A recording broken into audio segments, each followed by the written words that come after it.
Welcome to the Rest of Us podcast. I have Rose here today. She is a yoga instructor that I met in jiu-jitsu class that she used to go to with her now ex-boyfriend. And then we stayed friends because girlhood. Rose is actually one of the most stunning in-person people that you'll ever meet. Yes, you are like the redheaded Disney princess, I feel like. I don't know. I'm gonna cry. Now everyone's going to look at the video of this because they're like, I have to see this woman. But truly, I was like, when I first met you, I was like, this girl's like hair and eye color cannot be real. Is it? I don't know. So nice. It is. Well, so my hair right now, when you first met me, it was real. My hair right now, I dyed it pink a couple months ago. And so it's like kind of growing out. So it's still like pinkish, but the red like oranginess at my roots is the natural color. Yeah, because I do remember it was really natural like when I met you. And I'm like, that's crazy. It's so beautiful. Rose, how did you get into yoga? Did you just like randomly like any other, because you're technically Gen Z, I guess. Are you? Maybe. I feel like, okay. I don't know what I don't identify with Gen Z. She's like a very, very late cuspy. She's a cuspy millennial Gen Zer. I feel like I'm pretty hard in the Gen Z though, because I am born in 2000. Yeah. So I'm 24. It's after 1995, I think. Oh. I don't know. Maybe. I don't know. Anyway, but I don't identify with Gen Z because they're a little crazy. But I feel like I give more millennial energy. You do. But I am young enough to technically be Gen Z. But yeah, so I got into yoga because my therapist recommended it. I feel like we might have talked about this before, but I was doing therapy for some like ED recovery, and she was like, I feel like it'd be really helpful for you to try yoga to just like reconnect with your body and like your mind and just have a healthier form of movement that feels more like caring. And so I tried yoga, and for a while I was just doing like yoga with Adrienne on YouTube. Love it. Oh, I love her. So good. Yeah. You could tell yoga with Adrienne, if you're not familiar, she has a very popular YouTube channel. She's out of Austin, Texas. And I didn't know she was in Austin, Texas. I was just in Austin, Texas. Yeah. I mean, I don't know if she is anymore. I might have passed by. 5 years ago, at least, she was Austin, Texas. And she used to teach kids yoga, which is why all her stuff is like so cute. And I feel like her cues are so good because if you can teach kids, you can teach anybody. For real. Yeah. But I also started yoga with Adrienne was the gateway for me as well. Mm-hmm. So anyway, keep going. So you start with yoga with Adrienne. Yoga with Adrienne. I was doing it just like at home a lot, and I loved it. But I was like, I feel like there's an aspect of yoga that you don't really get unless you're in a studio, like that community aspect, and also just the understanding of poses is kind of hard without someone like coming over and being like, yes, if you're feeling these things, you're good. And so I wanted to go to a studio, and I was doing ClassPass for a while to just like try out a bunch of different things, and Yonder Yoga came up, and I was like, cool. And so Yonder Yoga, the West Side Studio, it was the first yoga class I ever went to with Laura Bjorkum, who's now one of my favorite instructors. She's just like incredible. And I left class, and I was like, wow, that was like transformational. And then I wasn't super consistent with it for another like maybe like 4 to 6 months. And then I was pretty consistently going, and I got a part-time job there, just like working at the desk. And then I worked part-time for like, I don't know, like I think August of one year to May of the next. And then I went full-time because I basically sent my boss an email, and I was like, I love Yonder. If you ever want me to be there more, please let me know. And she was like, yeah, how can we make this happen? And I was like, oh my God. And she had responded within like 20 minutes of me emailing her. And I was like, she likes me. And then now I'm full-time there. And then I did my training like 6 months after I went full-time. And then I've been teaching for just over a year. I just had my like year anniversary. And yeah, it's like, I always tell people like yoga changed my life. And I feel like that's not an exaggeration. Because it's the physical, but it's also so like, if spiritual, if you don't even believe that, it does affect like your psychology in some way. Like I know that for sure. The very first time Lucas did hot yoga, he cried afterwards because he was like, I just have never been still like that before. Yeah, it's crazy. Did you feel like it was difficult to do, because Yonder's hot yoga, to go from yoga with Adrienne to hot yoga? Did you feel like there was a... Yeah, so when I was looking for an in-studio class at first, I was like, I'm not going to do hot yoga. Like, I don't want to be in the heat, like all this stuff, whatever.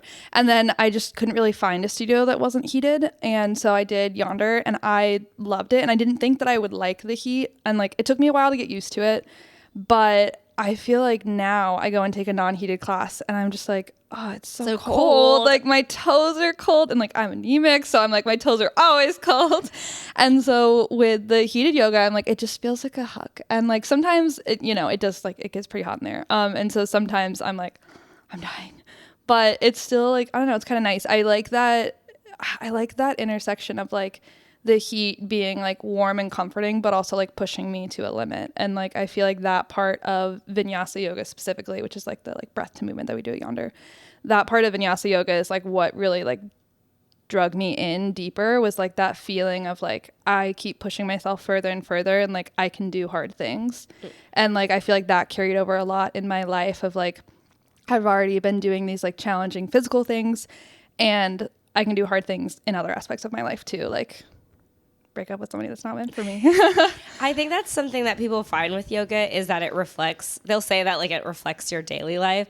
I also have found that to be true with jujitsu, because jujitsu, all like the weird struggles that I'm going through and like this weird, it's kind of interesting how just like whole body involving type of activities does affect the way that everything else is going as well. So I noticed that I'm like, oh, if I'm not finishing, like if I feel like I'm like not really finishing my matches and kind of giving up in my roles, I'm like, okay, my daily life is going a little bit like that. And I felt like that in yoga too, where it's just like, you'll have days where you're sitting on the mat and you're like, I just can't get still. Like I sit there and you like feel so fuzzy and a little chaotic. And then sometimes you go and you're the most grounded, centered person, or like you go and you do something and one day you're super in balance and one day you're not.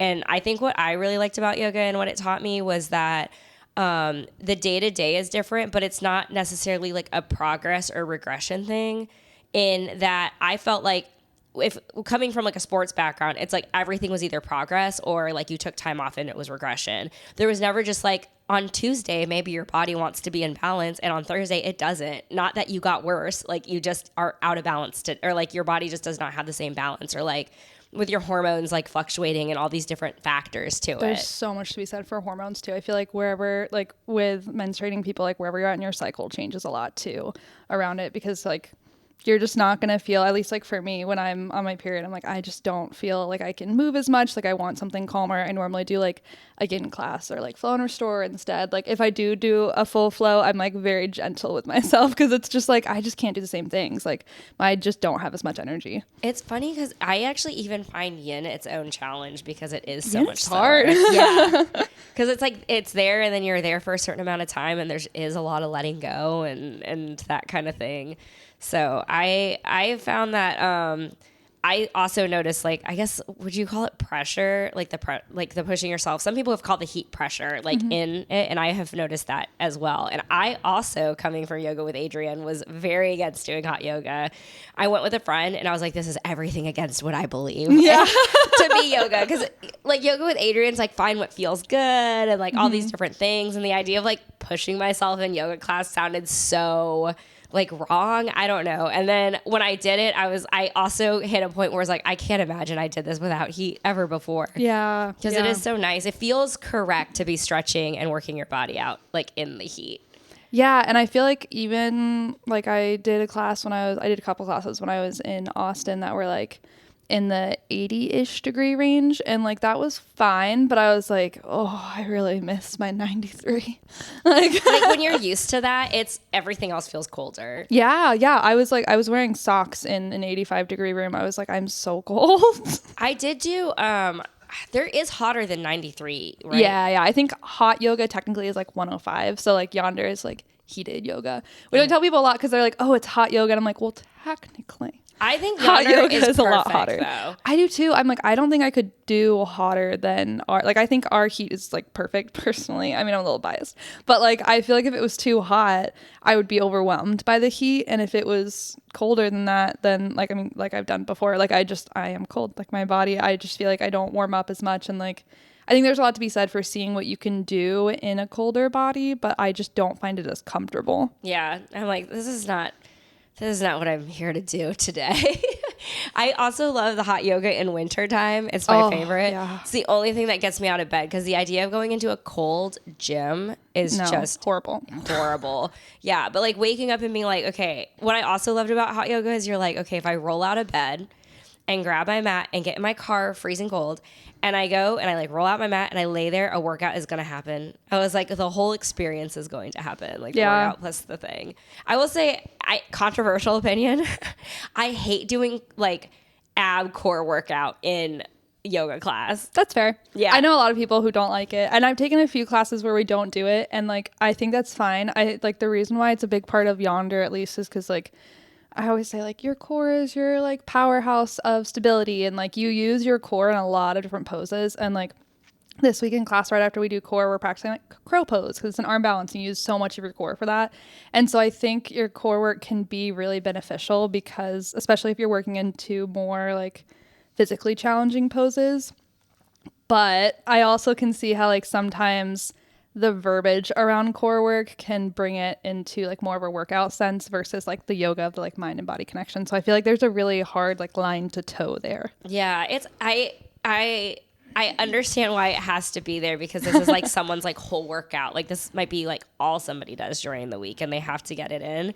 But then there's also sometimes what I feel like is like jarring. It's like you're going through and you have like a flow and you do all the things and you feel like it's designed like, a certain way. Ow! And then now we have like this like 5-minute ab session in here and I'm like, this isn't what I wanted to be here for. That's fair. Yeah, so it's hard, but also I'm like, okay, we got to check our brain. We got to go through all the things, and it's like this whole internal fight with yourself, I guess. Yeah, and I know for a fact, at least personally, I would not do core work outside of class. Like I know that I would never do ab specific work if I wasn't doing it in my yoga class because I'm just like I don't do it. But recently though, I've been trying to challenge myself to do the core work while I'm teaching it because I'm like really trying to work on my core stability, and it's really hard to talk and do core at the same time. And so I've been trying to like do that. And so then I guess I am doing core work outside of taking classes, but normally I wouldn't. That is hard. I actually just, we had a guest on here earlier, a few episodes ago who's a chiropractor. Yes, I listened to all of your episodes. Yep.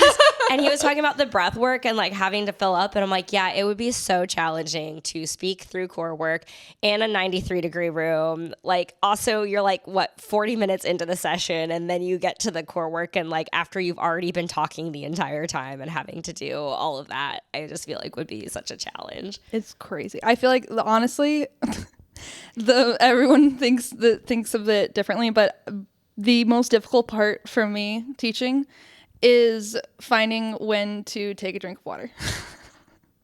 That is, I would never think that, but you're so right. Because I'm like, I need to keep talking. Like, I don't want people to be confused. So if you ever have like, you feel like your breath between when I say inhale and exhale is really long, it's because I'm chugging in the back.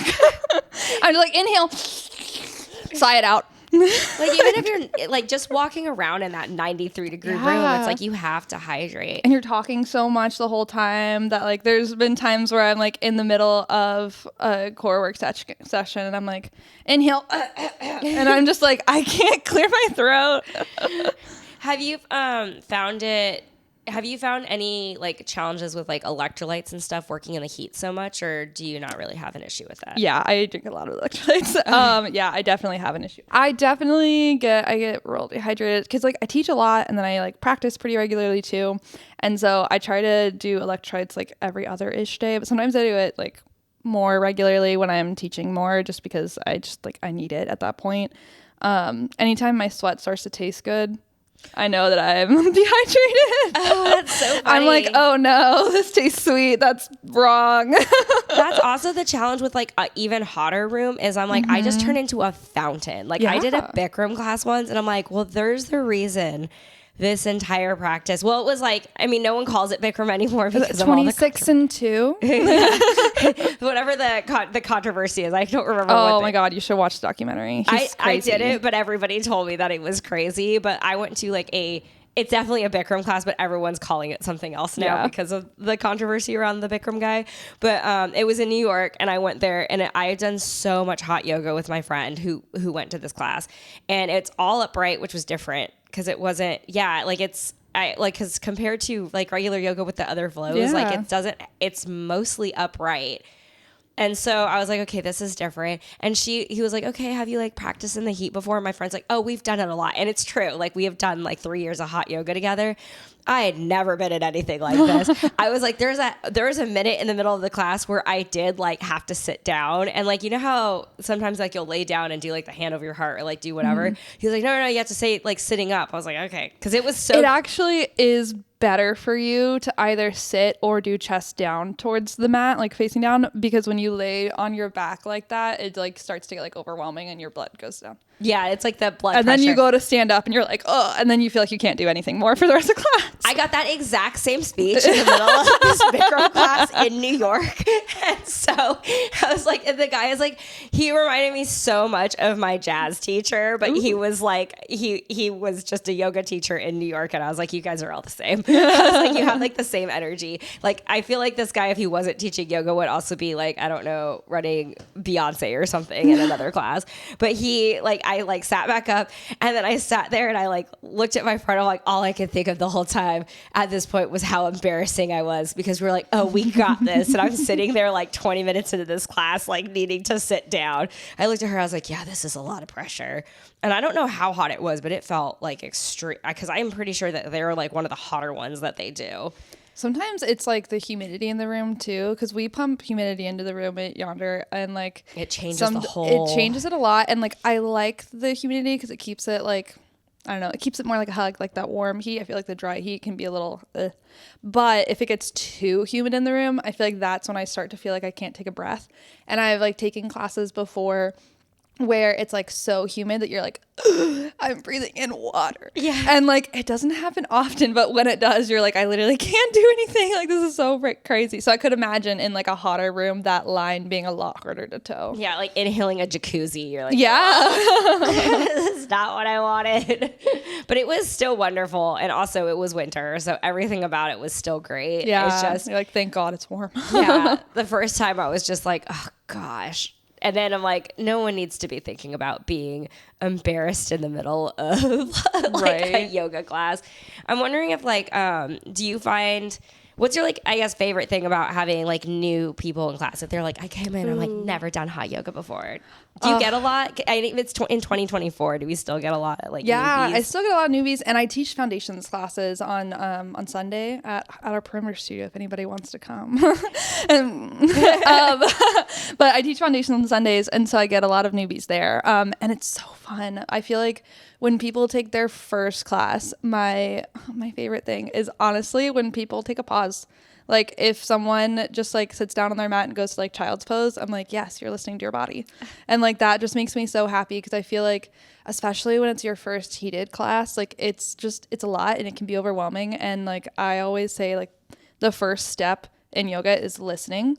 And I think the biggest part of that is listening to your body, like not just listening to like my cues and like where I'm telling you to go at any point, because like it's your practice. You get to decide what that means for your body. I think a lot of people think they have to keep up, especially in vinyasa yoga, when like we move a lot faster. But I just love when people are like, no, I need a break. And I'm like, yes, that's the thing. Like that's what we're here to do, is to like to teach you to listen to your body and like to really embody that of like, I need a break. Okay, take it. And like you don't have use to be given that props, permission. like do all the things. Use I don't a prop, need to look grab cool. a block in half moon. Oh my God. And like it's things like that where I'm like, you grabbed a block, you took a break, like things where people are like giving themselves grace. Like that is my favorite part about teaching new people, is when like they get to that point where they're like allowing themselves that space to like exist and not just try to make a shape. Because I think a lot of people are like, oh, well, I want mine to look like that person. I'm like, their legs are 2 times as long as yours. It's never going to look like that. And yeah, that's like okay. you're trying to like get the yoga magazine. Yeah. And I'm like, it's just not going to happen. And like, I tell people all the time, like, I can't do a handstand. And like, that's fine yet. It's like not in my practice yet. And that's totally fine. And I think there's this idea that like you should be able to do certain poses in order to like call yourself like a yogi or a student or whatever.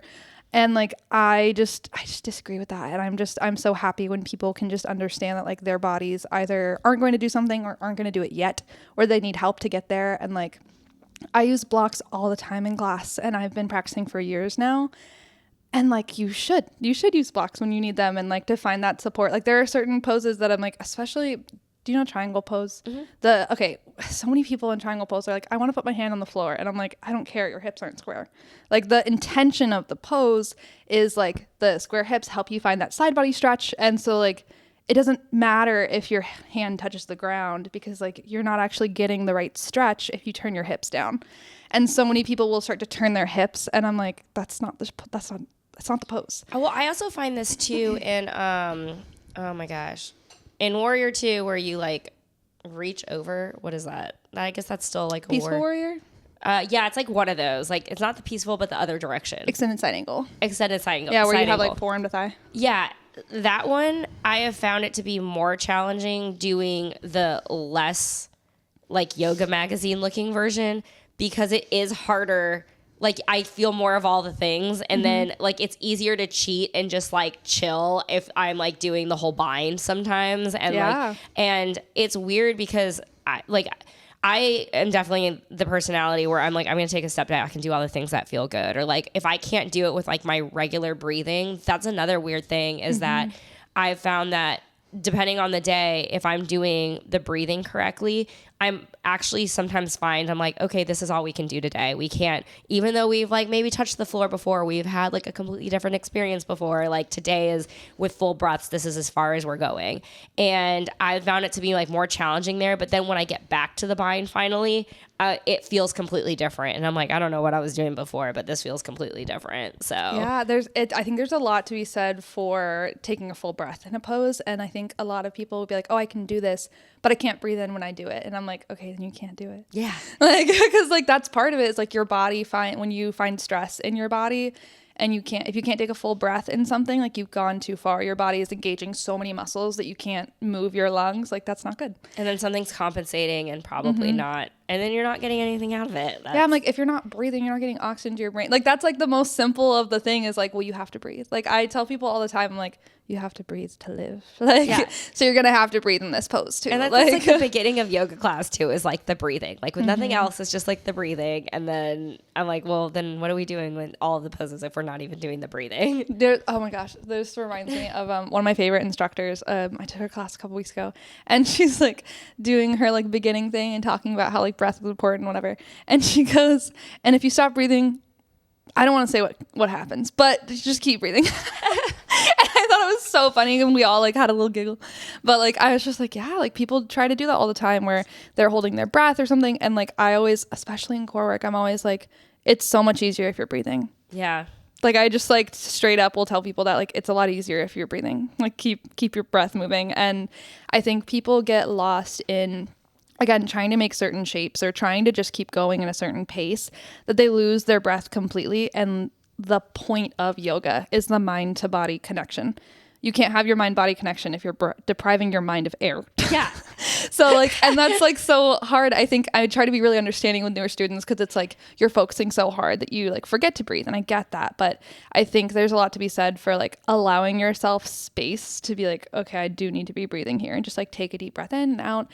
And you can meet the class at a different point. Like you don't have to do everything. You can skip a couple poses if you need that time to breathe. 10 like minutes it's in fine. child's pose. Like I have taken a class and spent the entire time in child's pose. And like, I'll tell people that. Like I tell students that too. I'm like, there are plenty of classes I take where I don't do every chaturanga. I've taken classes where I don't do a single chaturanga, like, because my body's not there that day. Like, it's just not what is going to, it's just like not what's going to be beneficial for my body. And like, I think there's a lot to be said for just like sitting in your body and allowing it to exist in a way that feels right to you. And I think there are times, like we said at the beginning, like there are times when you can push yourself and find that edge of like, I'm doing these really hard things. This is amazing. And then there's other times when you need to sit there and just let yourself be. And like, there's a lot of power in allowing your body to just exist too. Well, I also have a lot of discomfort in my hip flexors, like historically, because of jujitsu. Somehow I've like my body has learned to not have that anymore. Like the way that I've used it has made it more comfortable movement patterns somehow. And but I used to be in child's pose, and sometimes child's pose was the hard pose of the day. Like I would have the head on the block and do a bunch of different modifications because I'm like, I can't even just do a child's pose, which is just so. But I always knew what the yoga practice was going to be like based on what the child's pose felt like. Like I would lay down and I would put my head on like the floor, and I'm like, it's going to be one of those types of days. Because and like sometimes it is just gonna, you know, like even being able to breathe in child's pose is like the first indicator of how like even tight you are, I think, as well. And child's pose is not an easy pose. I don't think any pose is like easy actually, but I think child's pose is one of those that people are like, oh, it's a rest pose, so it should be so simple. And I'm like, well, it kind of like depends where your body's at, because everybody's body is going to be different. And like, if you have tight hips, like child's pose is going to be a little more difficult. And like, again, there's, I mean, you know, like there's modifications you can do and everything, but it's going to feel different for everybody. Like I've had students come up to me and like, oh, this feels like achy in this pose. And like, I can offer modifications, but to a certain degree, like your body is just going to feel a certain way. And as long as you're not finding pain in that pose, then like sometimes just breathing through the discomfort is the yoga too. Yeah. I also, that's like something that's very much helped me in like jiu-jitsu is sometimes just doing the movements, even though you're like, this like feels a little sloppy or like not what I want it to feel like. Mm-hmm. And then now it's comfortable. Like I used to not do a good yogi squat when I did yoga, but we squat all the time, like full blown.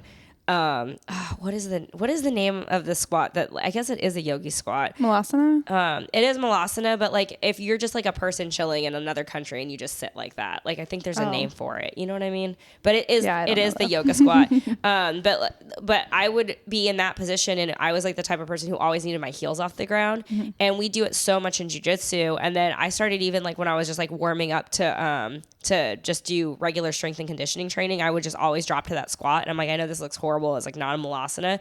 Now I can go like in and out of it so comfortably with all of the malasana cues. But when I was just trying to do the malasana cues, I was like kind of locked up for a really long time. And sometimes you're like, okay, it's okay to do it sloppy and then like feel where it's at, as long as you're not hurting yourself, or, you know, because it's like you sit there and like sometimes you do too much trying to keep your legs out and do this, and then you're tight, like you're locking everything up in a way that it didn't need to be locked up. Yeah, and like I've told people this too, like when there are certain poses that if you are not engaging your muscles correctly, you can hurt yourself. And so like you do have to be pretty careful of being aware of your muscles. And one of them specifically is like birds of paradise. So when you come from the bind and extended side angle and you start to lift up, a lot of people will use their arms in the bind to drag their leg up to meet them. That is so much pressure on your shoulders being pulled together. The goal there is like to press with your legs and use your core to lift your knee up with you. And so like anytime that I break down that pose in class, I'm always like, make sure you feel your leg lifting on its own. Like it shouldn't be that you're dragging your leg with you. And my fun after class story is one time I was not doing that, and I lifted up in class and I heard a pop in my shoulder. And it hurt, and I like really struggled to practice for a couple weeks. I don't know exactly what I did, but it was uncomfy. And it was like I was in pain because I didn't listen to my body, and I was like, oh, I just want to make this cool shape. And so I like lifted up and wasn't using my strength the right way, and I hurt myself, and it sucked. And like, so I tell people all the time, like it is a very real thing that can happen, and it doesn't always mean that like your injury is going to be like this huge thing. Like sometimes it's just like I'm in a little bit of pain for a bit, and like that's still not ideal. Yeah, it's like that. It could like for the one shape, like for come the one on. Shape. And it also could have been like 3 days later. Maybe you could have made the shape. Like maybe that day your leg wanted to lift. Exactly. I also feel that way about I don't know what they call it. Is it like hand to foot pose, or the one where you like hold your leg out in front of you? Uttita Hasta Padagustasana. Yes. A variation. Oh my gosh. Or B with your leg out to side. This is one of those. It's a long name. Yeah. It also is like one of those things where it's like, you know how some people grow up and they're like, I can hear a language and understand it, but I can't like speak it. Yeah. That's one of those examples where I'm like, I know exactly what you're saying, but that pose. You know how like the very basic version is like you have to like basically just hold your foot like up by your hips.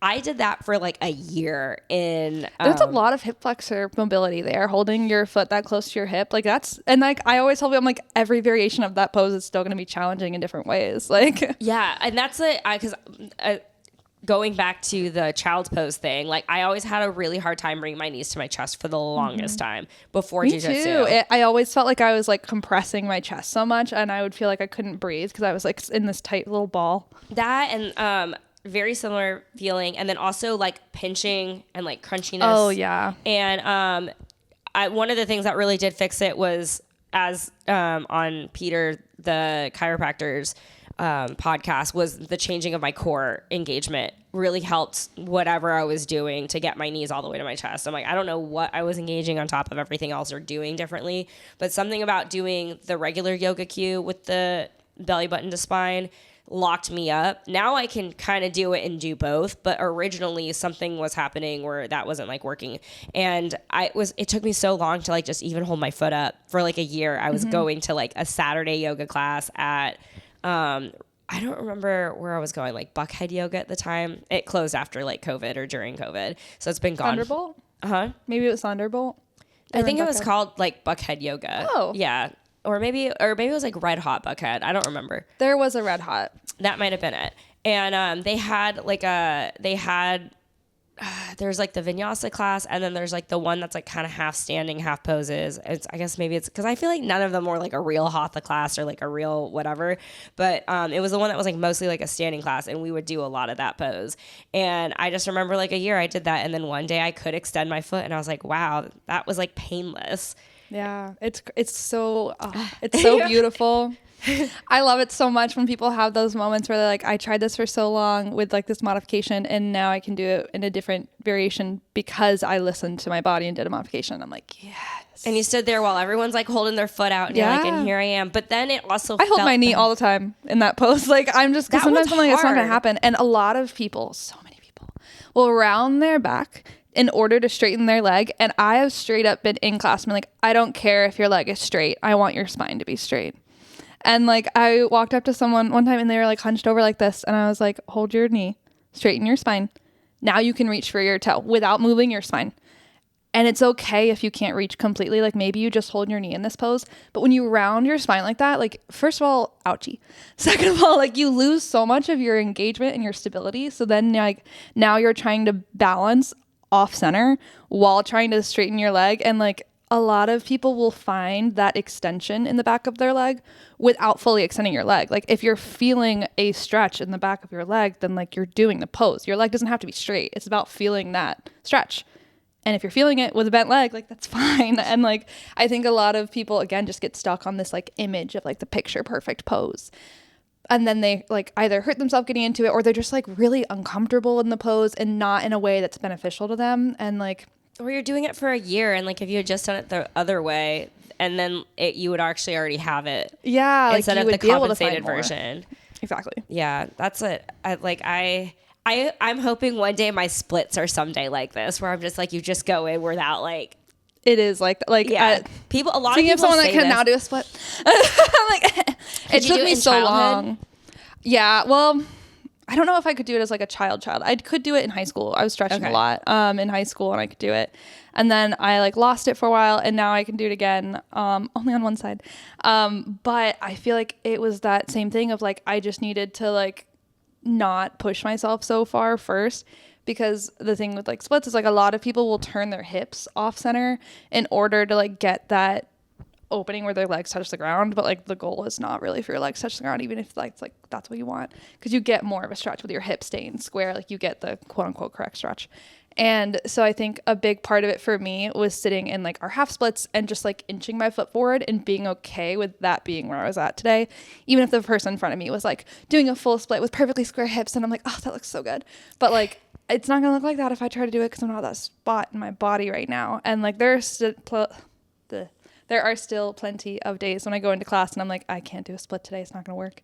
And like, that's fine too. I think like a lot of times where injury comes from is people trying to push themselves into either a pose they've never done before that they just want to be able to do it. And so they try to do it one day and just like pressure themselves so much, or into something too soon where like they've been taking the slow road and then they're finally like, no, I'm just going to do it. And I'm like, you can, like, I would love for you to attempt, but like attempt with love and like kindness for your body, instead of like some people will just like pressure themselves into something when like their body's not quite ready for it yet. And then they're like, oh, that really hurt. And I'm like, no way. I identify with all of these personalities on different days. And I'm like that too. So and I've been teaching for like a year. I'm like, I'm no better than the rest. Like I do it all the time too. I think like a lot of the understanding and like the like getting better at yoga is not about the poses. It's about like your body and like understanding and where your body's at. And breathing and like all that kind of stuff. So like I've been all of those people. I've done all of those things where like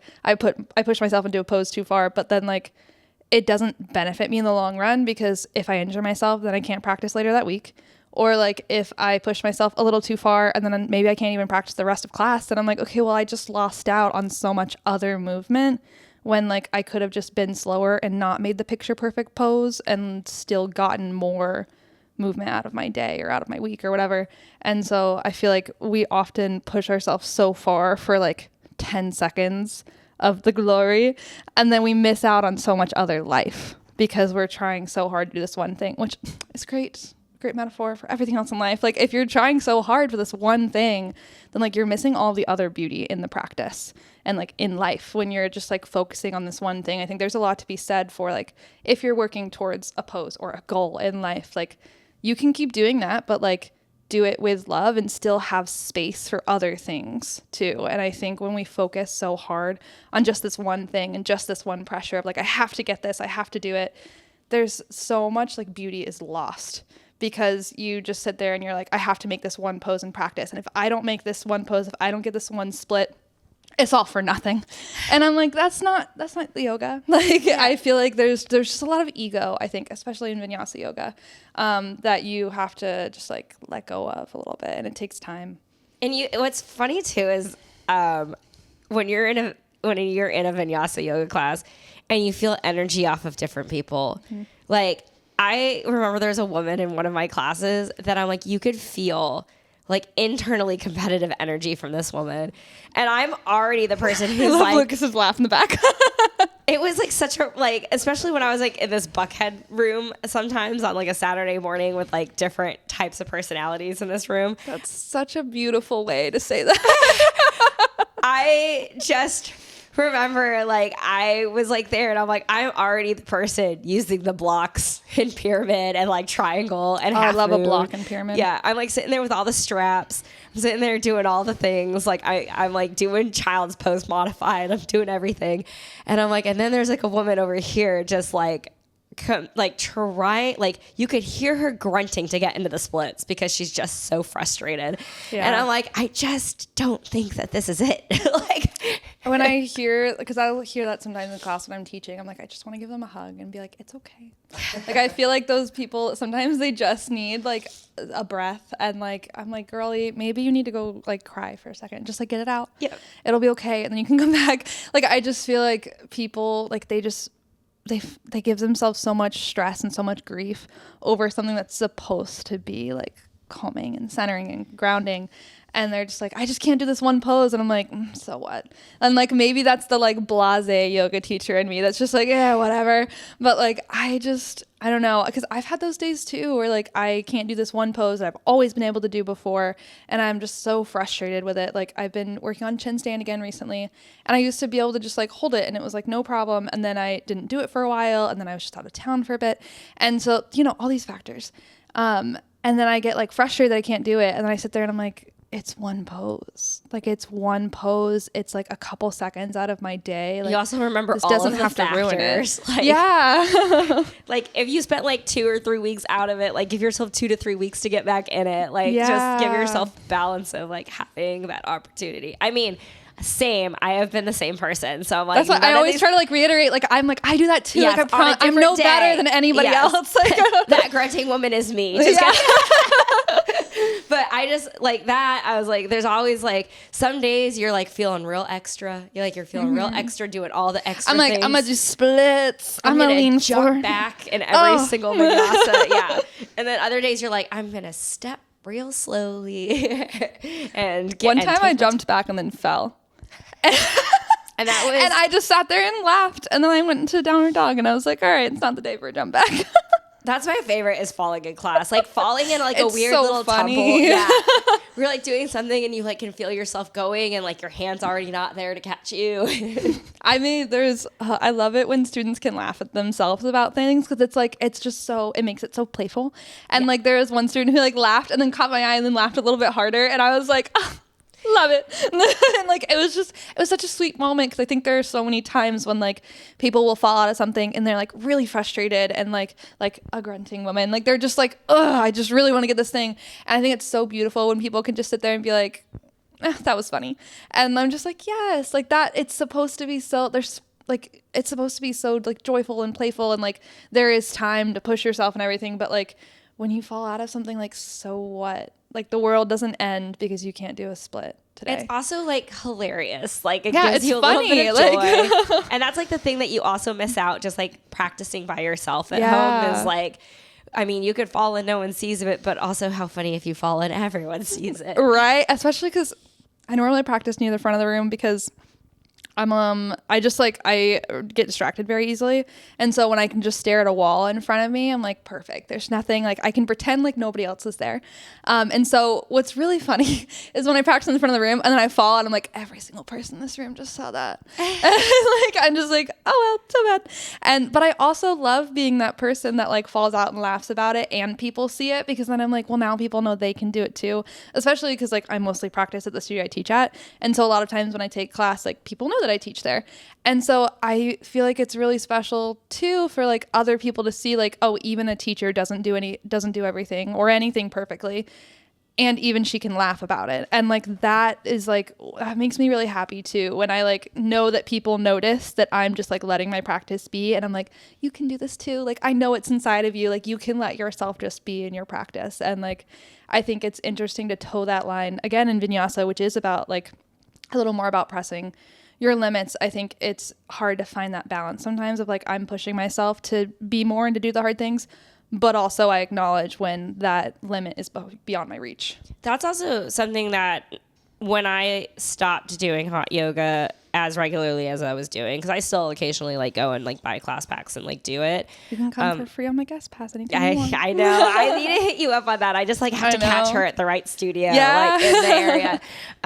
But when I was doing it, because I was doing it like probably almost too much for the amount of sweating that you're supposed to be doing. I don't know what the doctor would probably say too much is, but I probably do it too much. I was definitely doing it too much. But I was doing it like that was my main workout, and and also just I liked it for my mind, and like I always felt very aligned. My skin felt great. Like everything also was just so wonderful when I was doing it. One of the things that I had to really work on when I had to do supplemental strength and conditioning training for jiu-jitsu, because I was getting injured all the time, and it was like I had to do some kind of lifting because it was supporting it. I was like, the yogi in me was just so like, I'm going to do what my body feels like today. And then I had to like really work a little bit harder to be like, okay, maybe we're going to push ourselves because maybe I'm actually just being lazy. And it was something that like in yoga, it was so much easier to just always be doing what I felt like. But now I feel like I'm finding a better balance. Like as I go back to yoga, being like, okay, my body actually does feel like power. But there were some days that you have all this energy in yoga and you're like, I'm going to do all the extra stuff. I'm going to do all the jump backs. I'm going to do all the things. And then other days you're like crawling along. So I definitely, it was more organic, but I do find myself like intentionally pushing myself more in the way that I hate core workouts in the middle of yoga, because I had to do strength and conditioning training, and I do have to be uncomfortable and run, and like do have to be uncomfortable. I hate running. I hate running too, but it thankfully the conditioning I was doing switches it with rowing and like skiing, and then I was only doing like suicide sprints and not actually like I can't run for like 45. I don't even believe in it. Like I don't know how people do. Like, and one of my best friend a lot of yogis love running, and I'm like, right. Okay, so I want to be a runner girly. It is like in my 2025 goals to at least attempt. But I hate it, and I'm convinced everybody else also hates it. But then people tell me they love it, and I'm like, are you lying? I feel like I'm like, there's no way. Maybe no way. I just haven't like hit that point where I like it yet, because it's like a lot of endurance things. endurance things where like I just haven't gotten to the point where it feels joyful because I'm just like, I'm dying. Like, and I don't know, like maybe people just feel better about it once they get to the point where they can do it without dying. But I also know plenty of people who are like, oh yeah, I do like marathons and I love the part where I feel like I'm gonna die and then I keep going. And I'm like, I guess I could see that partially from like the like I can do hard things standpoint where you're doing something hard and then you're like, wow, I did the thing, that's great. But I'm like, but I don't want to do something hard for like 4 hours. I just don't believe it. Like, I don't believe it. I don't believe the runners. You're like, you must be lying to me. And my little watch told me that we have hit our time. But as we conclude and end on lying, lying runners, Rose, where can everyone find you if you would like to be found on the internet? Yeah, at It's Rose Katelyn. With 2 N's on Instagram and honestly on everything. That's my username for all the things. And I teach at Yonder Yoga. I'm at all of the locations because it's my full-time job. And come take my class. I have a bunch of guest passes. So if anybody wants to message me on Instagram, I can put you in because my boo is now on my like significant other pass. So I'm like not using my guest passes for him anymore. So I'm like, perfect. Now I can bring all my friends again. Yay! But yeah, so that's me. I would love to have you in my class or just like chit chat. I love meeting new people. So just like message me and we can be pals. Thank you. Yeah.